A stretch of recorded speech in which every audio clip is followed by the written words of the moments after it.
Bueno, agarrarse todos que se vienen curvas. Mis compis de Prime Video me propusieron hablar de The Underground Railroad y yo he decidido abrir el incómodo cajón de la esclavitud y el racismo. Y tú dirás, Ángela, ¿qué haces tú hablando de racismo si tú eres blanco nuclear de las que se quedan rojas en verano? tranquilidad, que me he traído a Dayana Kata de Afroféminas para que nos acompañe hoy y nos hable de primera mano de la realidad y la historia de las personas negras. Así que sin más dilación, vamos allá con The Underground Railroad, la esclavitud y el racismo.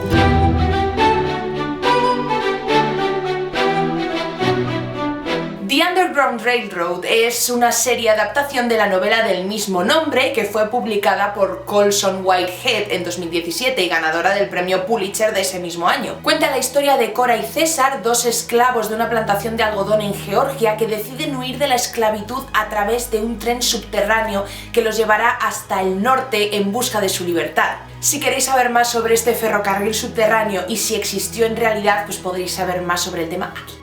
La serie muestra tanto la realidad de la esclavitud como la crueldad de las personas blancas de los estados del norte, que estaban lejos de ser unos angelitos y tenían su propia forma de maltratar a las personas negras. Y para hablar de estos temas y tener una conversación en la que todos podamos aprender un poco y a ser mejores, tengo aquí conmigo a Dayana Kata de Afroféminas.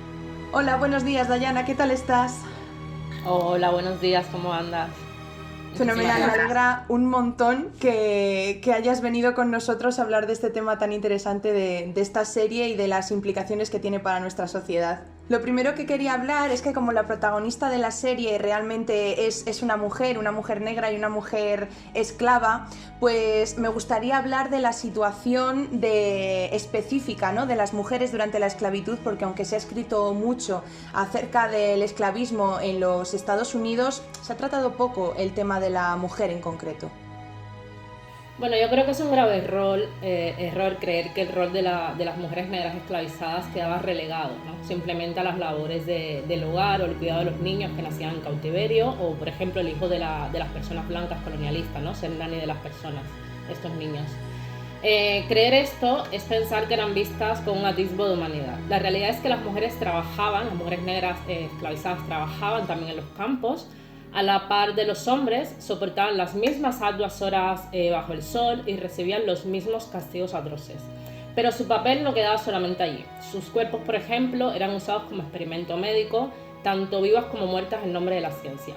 De hecho, los experimentos médicos en mujeres negras entre 1800 y 1850 fueron la piedra angular de los fundamentos de la ciencia ginecológica bajo los auspicios del Dr. Mario Sims de Alabama. Y a pesar de toda esta realidad terrible, porque es una realidad terrible la que vivieron estas mujeres, ¿qué formas de resistencia o de resiliencia encontraban entre ellas en grupo o en su realidad para sobreponerse a eso? Mira, parafraseando al gran Miguel Barnett, paradójicamente no solo tenemos que agradecer a los cuerpos de las personas negras y a la sangre que empaña el camino por el que transitamos, ¿no?, también tenemos que venerar el nivel de resistencia y orgullo por no querer morir en cautiverio y luchar por la libertad con una fiereza espectacular. Las nuevas generaciones, ¿qué habéis heredado de todo esto? ¿Habéis adoptado algunas de estas formas de lucha y de resistencia en las batallas, ¿no?, en las luchas actuales contra el racismo? Bueno, yo creo que nosotros todo lo que tenemos lo hemos heredado de nuestra ancestralidad, ¿no? Por ejemplo, el tema de las trenzas es algo, para nosotros no es estética.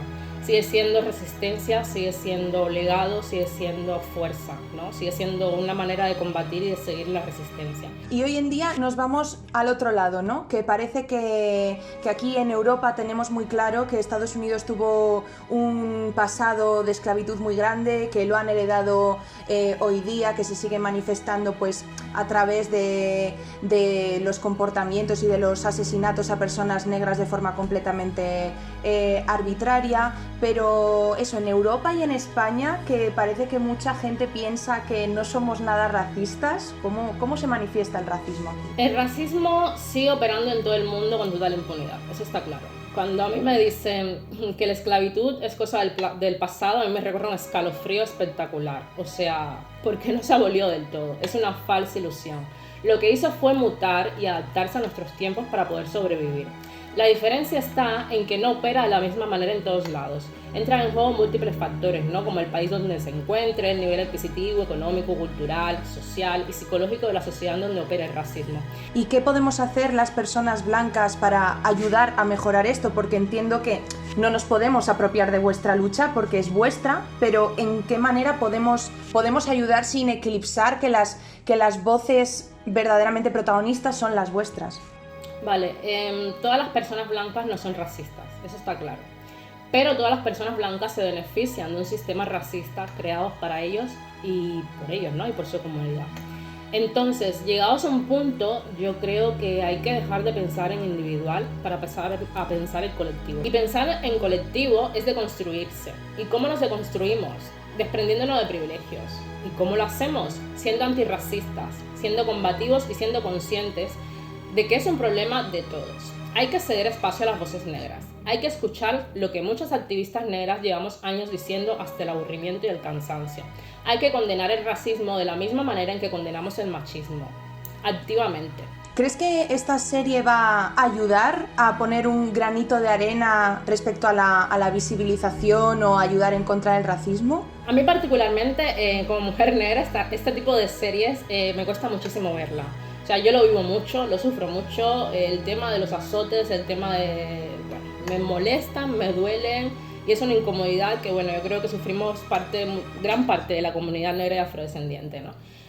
Pero bueno, yo creo que por desgracia siguen siendo necesarios seguir hablando de estos temas porque las nuevas generaciones no saben lo que es el racismo, no saben lo que es la esclavitud, no saben lo que han pasado miles y miles de personas y de seres humanos. Yo creo que también deberíamos ir un paso más allá y hacer otro tipo de series y visibilizar otro tipo de situaciones, porque todo no es la esclavitud, todo no es la recogida de algodón y todo no es el sufrimiento. O sea, nuestra historia es más grande que esto y tenemos muchísimo que contar. Es decir, que no solamente tenemos que seguir hablando de estos temas porque lo que has dicho tú, nadie nace sabiendo, entonces si dejas de hablarlo esto se olvida, sino incorporar nuevas narrativas ficcionales o no ficcionales o incluso de las variadísimas culturas negras que hay en el mundo, ¿no? Igual... incorporar parte de vuestra historia y de vuestra cultura a lo que es el medio audiovisual. Exactamente.